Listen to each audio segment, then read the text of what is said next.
নমস্কার বন্ধুরা, আপনাদের সবাইকে জানাচ্ছি স্বাগত। ফের একবার চলে এসেছি আবহাওয়ার সবথেকে বড় এবং গুরুত্বপূর্ণ আপডেট, তা হচ্ছে দুই বাংলার অধিকাংশ জেলাতেই কিন্তু ফের আসতে চলেছে বৃষ্টি। আবারও দুই বাংলার আবহাওয়াতে বড়সড় কিন্তু পরিবর্তন দেখতে পাওয়া যাবে এবং একাধিক অংশে রয়েছে বিক্ষিপ্ত এবং মাঝারি বৃষ্টির সম্ভাবনা। তো ঠিক কোন কোন জেলায় চলবে এই বৃষ্টিপাত এবং কবে থেকে আসছে পরিবর্তন, তার বিষয়ে নজর রাখবো আমরা। তো এতে আছে আমরা আগামীকাল 2রা জানুয়ারি বৃহস্পতিবার সকাল থেকেই কিন্তু তীব্র শীত দেখতে পাওয়া যাচ্ছে দুই বাংলার সর্বত্র।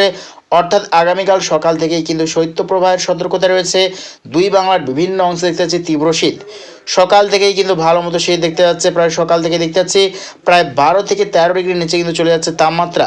অর্থাৎ তীব্র পরিমাণে কিন্তু শীত দেখতে পাওয়া যাবে দুই বাংলার দক্ষিণবঙ্গ এবং উত্তরবঙ্গের একাধিক অংশে, এবং তীব্র শৈত্যপ্রবাহ কিন্তু চলবে দুই বাংলার একাধিক অংশে। তার মধ্যে রয়েছে পশ্চিমবঙ্গের প্রায় সর্বত্রই চলবে শৈত্যপ্রবাহ, এবং উত্তরবঙ্গ বাদ দিয়ে এদিকে বাংলাদেশে দেখতে রাজশাহী, মাইরপুর, কালাই, ময়মনসিংহ, ঢাকা, ব্রাহ্মণবাড়িয়া, খুলনা, বরিশাল, লোহাগাড়া, যশোর এবং কালাপাড়া এই সর্বত্র নিয়ে কিন্তু আপাতত শৈত্যপ্রবাহের সতর্কতা রয়েছে।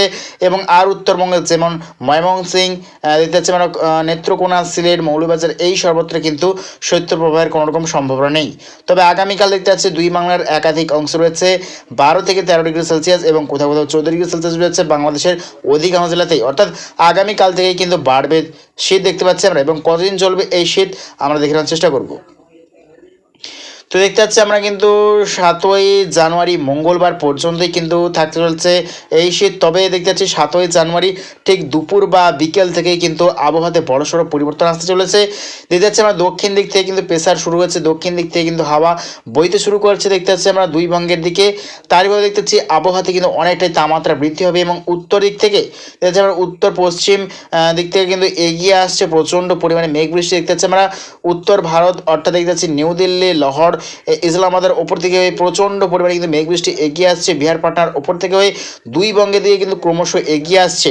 তারই মধ্যে দেখতে পাচ্ছি আমরা 8ই জানুয়ারি দেখতে পাচ্ছি 8ই জানুয়ারি বুধবার দেখতে পাচ্ছি সকাল থেকেই কিন্তু চলবে দুই বাংলার উত্তরবঙ্গের অধিকাংশতে বৃষ্টিপাত, এবং যতই কিন্তু টাইম এগোবে ধীরে ধীরে কিন্তু দক্ষিণবঙ্গে কিন্তু স্প্রেড করবে এই মেঘ বৃষ্টি। তার মধ্যে দেখতে পাচ্ছি দক্ষিণবঙ্গের কিন্তু একাধিক অংশে বৃষ্টির সম্ভাবনা। যে 8ই জানুয়ারি দেখতে বৃষ্টির সম্ভাবনা রয়েছে পশ্চিমবঙ্গের, দক্ষিণবঙ্গের কিন্তু অধিকাংশ জেলাতেই বৃষ্টির সম্ভাবনা রয়েছে। তার মধ্যে রয়েছে দেখতে পাচ্ছি আমরা 2 মেদিনীপুর, 2 চব্বিশ পরগনা, কলকাতা, চন্দননগর রয়েছে, কৃষ্ণনগর, নদিয়া, বর্ধমান রয়েছে, খাটুয়া, কৃষ্ণনগর, মুর্শিদাবাদ। এদিকে দেখতে পাচ্ছি বাংলাদেশের ময়মনসিংহ, নেত্রকোনা, মাদন, মৌলভীবাজার রয়েছে, আগরতলা, গোটা ত্রিপুরা, ব্রাহ্মণবাড়িয়া রয়েছে, লালমোহন, মতিরাট, ফেনী, ভোলা, এদিকে রয়েছে গোটা ত্রিপুরা, শিলাচর, শিলিং, মেঘালয়, এবং রয়েছে পশ্চিমবঙ্গের উত্তরবঙ্গ বিভাগের প্রায় সর্বত্রই চলবে বৃষ্টিপাত। মালদা, 2 দিনাজপুর, শিলিগুড়ি, আলিপুরদুয়ার, কোচবিহার, ধূপগুড়ি, দার্জিলিং, জলপাইগুড়ি দিয়ে দেখতে পাচ্ছি আমরা রংপুর, ঠাকুরগাঁও, কুড়িগ্রাম, বগুড়া, মহাদেবপুর এই সর্বত্র নিয়ে কিন্তু চলবে বৃষ্টিপাত। ঠিক কতদিন চলবে এই বৃষ্টিপাত আমরা দেখে নেওয়ার চেষ্টা করব। সেটা হচ্ছে আমরা 9 জানুয়ারি বৃহস্পতিবার পর্যন্তই কিন্তু চলবে এই বৃষ্টিপাত দুই বঙ্গের উপর। তবে দেখতে পাচ্ছি 10ই জানুয়ারি থেকে কিন্তু ফের বড়সড় পরিবর্তন আসতে চলেছে দেখতে পাচ্ছি আমরা।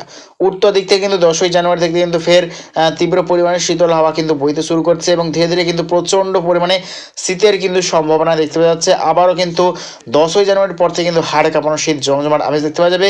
প্রায় 9 থেকে 10 ডিগ্রি নিচে কিন্তু তাপমাত্রা চলে যাচ্ছে। অর্থাৎ দুই বঙ্গেতে কিন্তু এই মেঘ বৃষ্টি যাবার পর হাড় কাঁপানো শীত, কনকনে শীত কিন্তু আসতে চলেছে। তো প্রিয় দর্শক বন্ধুরা, এইরকম প্রতিদিন লেটেস্ট আপডেট পেতে অবশ্যই আমার চ্যানেলকে সাবস্ক্রাইব করে রাখবেন। তো আজ এটুকুটাই।